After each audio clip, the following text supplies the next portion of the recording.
Welcome friends, musicians out there, and hello to all the subscribers and fans of Marcel V-Drum Tips channel. In this video I'm gonna lead you through the mixing and production process of Marcel's incredible performance of Everlong by Foo Fighters, which I had the honor to mix for him and produce for him. So I will show you step by step, starting from the tracks he sent me after his recording, and to show you that even in home recording you can get great results using the right gear, of course, but you don't need a big studio or really expensive equipment basically to do this. So let's directly dive into the mix. So this is the track Marcel sent me. You see here on the bottom he played the bass and several guitars, and he sent me the clean signals from each and every guitar, so the direct input, so-called DI signals. So let's have a listen how those sound in solo, what he sent me. And he even created this little fade-in effect. So just those tracks here.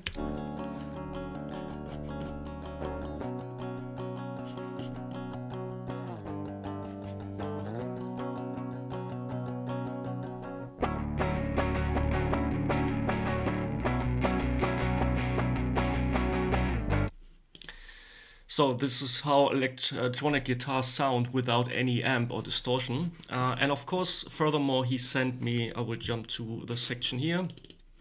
He sent me the MIDI file because he recorded the track on his drum performance using his TD30 sound module, and he recorded it into Easy Drummer. But I wanted to mix the drums on my own completely, so I just used the MIDI track. Marcel played quite or impressively tight, to be honest. You see here there are barely any hits that are out of the range. Sometimes I adjusted just a little bit because I wanted the performance to be really tight, but overall Marcel did a really great job on the drums here. Second thing I did is that I sometimes adjusted the velocity of the particular hits to give it more dynamics, though Marcel played quite well, as I said. So this was the first step. And then the big question, of course, was, let's jump to the mixer section again. The big question for me was, which sample may I pick for this one? It was quite clear for me that I used Superior Drummer, and first and foremost I wanted to pick the Evil Drums expansion pack, the old trusty one, because I knew that the original performance from the Foo Fighters Everlong were recorded in the Grandmaster Studios in Hollywood, California, and the Evil Drums sample pack was recorded in that same room. But after some rehearsals using those samples, I had not the feeling that I got the samples or the sounds to fit in the song. So I picked the latest expansion for Superior Drummer, the Rock Foundry. So let's have a listen how those drums sound just with his performance. Let me activate here. So this is Marcel performance on Everlong.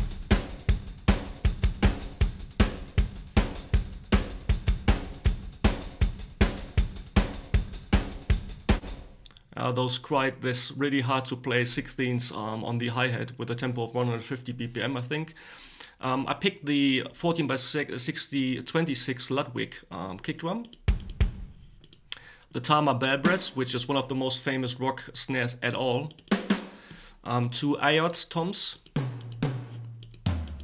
12x19, 16x16, because I knew from the video Marcel sent me from his performance that he just used 2 toms, and I knew that he uses 3 crashes, so I picked 3 Sabian ones.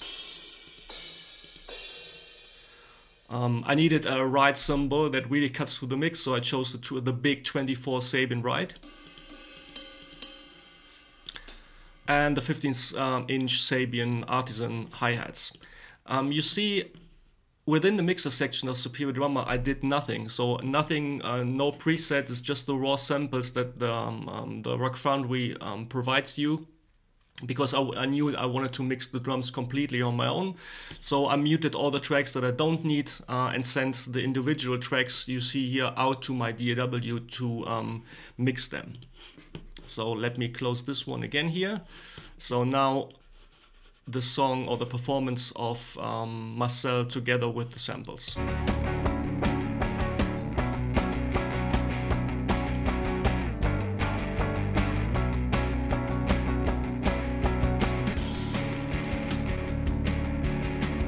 I just muted the vocals for this moment because I don't want to get too heavy copyright claim, but you probably know that Dave Grohl is singing this song. So the vocals from Dave Grohl here, this track here on the left side, is the only original track Marcel used. Everything he played on his own. So firstly, I mix the drums usually, and that's what I started here as well. So let me solo the drums here. For instance, I made two choices right from the beginning before I started the mix. I've used a little trick that I saw from Chris Lord-Alge, one of the most famous rock mixers of all time, basically. I've picked the MIDI performance from Marcel, loaded up an instance of Stephen Slate drums, and picked the Chris Lord-Alge expansion pack, which I own. But I just used the sample from the snare and the kick, and muted all the individual microphones. So I just wanted that cracky, nice room sound that Stephen Slate has. I don't know if I still have Stephen Slate drums loaded here. No, I didn't. So this is the track I created here. Let me solo this one. It's just the room microphones from that expansion pack, because I knew Chris Lord-Alge used the Tama Brass snare as well, and he uses big 22 and 24-inch DW kick drums. And I really like the room sound, but I just wanted that room sound from that particular expansion pack. No direct mic, so I've just blended that in. So let us hear how this sounds together with the new room sound from Stephen Slate.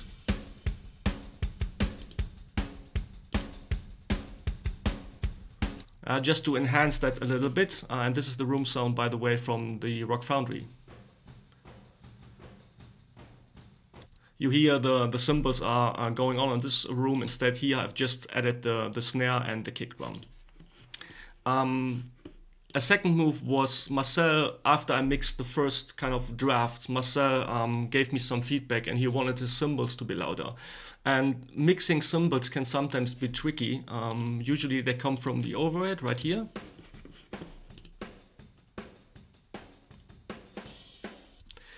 But when you mix, when you want to enhance the cymbals, of course you can adjust the individual volumes within Superior Drummer. But for all of you guys out there mixing acoustic drums, it's sometimes hard to just enhance the cymbals, because when you crank up the high end on the using an equalizer, you will probably enhance kick and snare as well. So what I did here, going back to Superior Drummer, going to the overhead channel I used, and here on the right side you see all the bleedings from the individual instruments. I just deactivated them so that just the cymbals I picked for his performance coming through that individual microphone, and I've printed this one again as a second time. So I just have a second overhead channel which I just called cymbals. So when I solo this one, you will hear just the cymbals going on without any snare or kick, and this gives me the option to blend them in a way that Marcel was pleased, of course, and you can process the cymbals on their own, which is of course not doable using standard overboard microphones when you record your acoustic drums. But that's the cool thing about samples. And the last thing, of course, I've created this drum crush channel where I kind of parallel process the drums to give them more impact. But so when I solo this one, I just sent the kick, the snare, and the toms to this channel, and I've heavily crushed. So now with all the processing on, first bypass, and then I will bring in. So you see what I did on the drums here.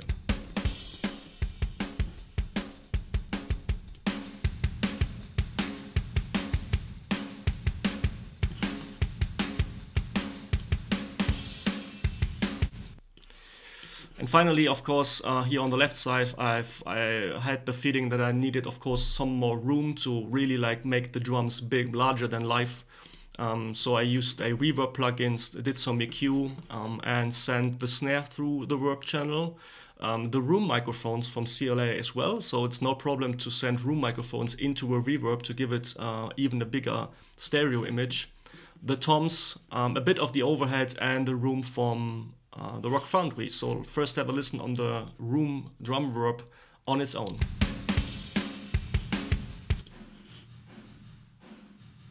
and together with the drums.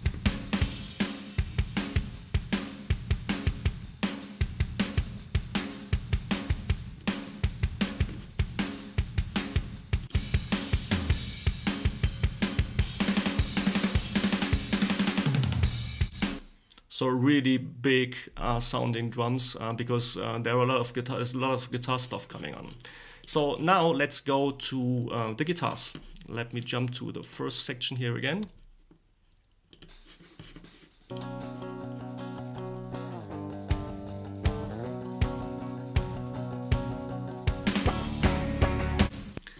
So of course here this riff guitar, for instance. Of course I knew I needed some amps. You cannot just like hear those. The only guitar I left untouched was the lead guitar, the clean guitar that the song started. So on every track I used a plugin called S-Gear 2, which is part of the Steven Slate bundle that I have. This plugin emulates famous guitar amps basically, and I just picked the ones that I thought of would fit to the song. So let me give you just a quick before and after on the riff guitar here. I will solo this, loop the section.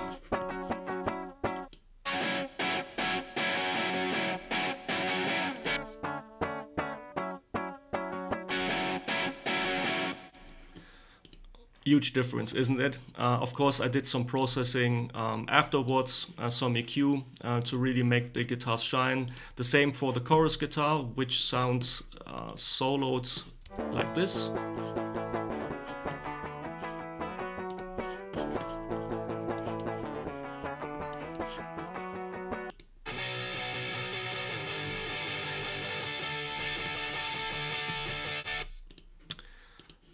The rhythm guitar as well, so let me solo this.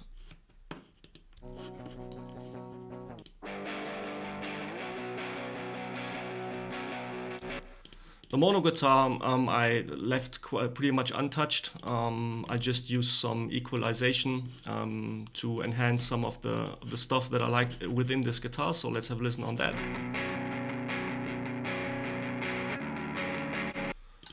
And the intro guitar, like for the intro parts,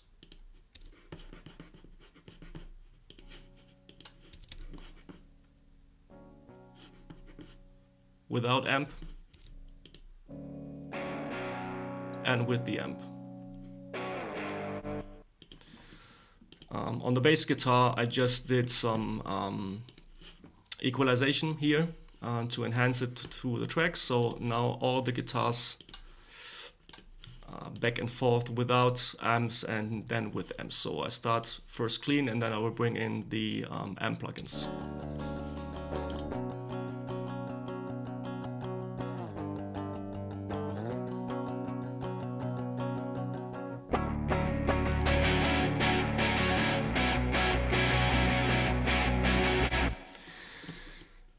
And though the amp plugins that I used here, as every good guitar amp plugin have some reverb or delay included, I just wanted to enhance it even more. So I sent all of the guitars into the same guitar reverb, which you see here, which is one of the plugins from Steven Slate as well. I picked a preset called Small Lush Guitar Room and adjusted it to taste. So this is how it sounds on its own. Let me first unsolo those guys here.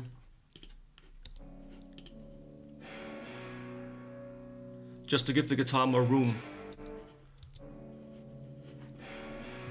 And now with the guitars.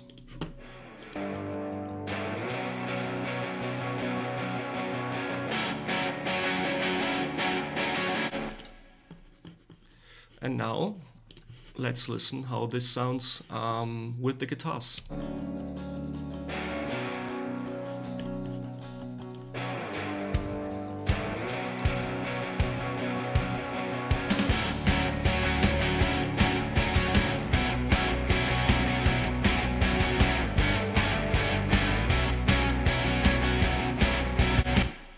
On the fade in effect that Marcel used here, this is how it sounds. It's just like the original song.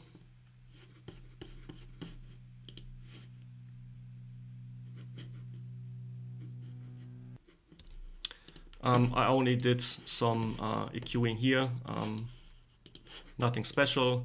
And I even went on and mixed some of the vocals because I wanted to sit Dave Grohl's vocals sitting in the mix properly. So I finally decided to use some compression EQ on the vocals as well. And finally, because this is usually the final touch, let me mute the vocals here. I went to all the signals going through this submix. So now I was quite happy with the overall mix, but to give it like the real impact and real shine, I go to the mix bus, my standard approach, using some analog emulation, Andrew Schepp's EQ to widen the track, some final gluing compression, and all of the tracks are printed to tape. So I kind of emulated an analog mixing effects chain. So let us listen back and forth what those tracks do to the whole mix.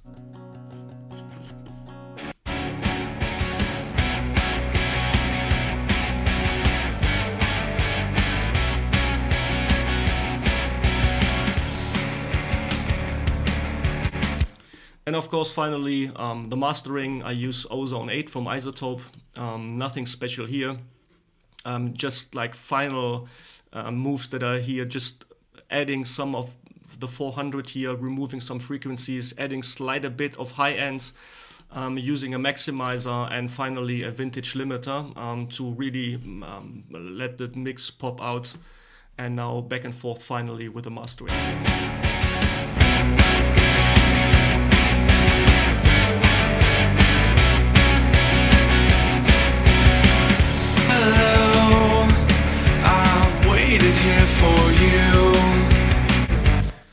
So now, back and forth, all the processing, first bypass, and then I bring it in. Watch out for the volume, because the volume will increase quite dramatically.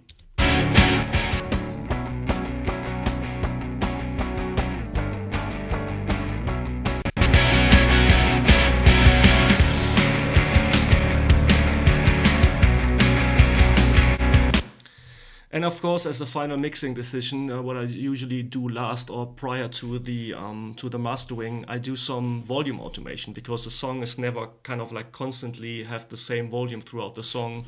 Especially the drums needed some volume automation here. I think the most prominent part will be this little build-up section here, where Marcel is playing the snare drum with little 16s. So you see, I'm starting at -5 dB. And end up at -2 dB, so you really hear the increasing of the snare effect. Let's have a listen on this.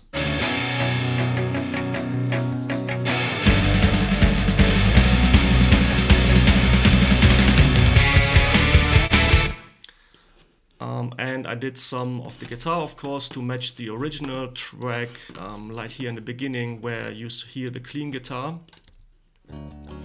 I start at a quite low volume and raising up until the other guitars kick in.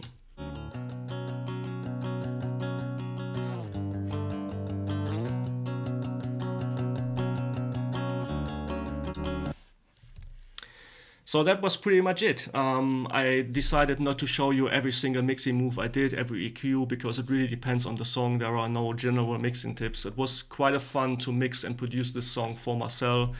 He did a fantastic job. I mean, even as a mixing engineer, you are quite limited to the stuff you get from the artist. And in this case, Marcel did a really great job, because it was all his performance, straight and solid drumming, great guitar player. So it was a lot of fun, Marcel, doing this for you. And as you see, you don't need $1 million studios or expensive gear to record tracks and music on your own. Just use the right plugins, be creative, have a sense of a good sound, and you will get great results. Thanks so far for watching. I hope you found this interesting. Thanks for watching again, and see you next time. Bye bye.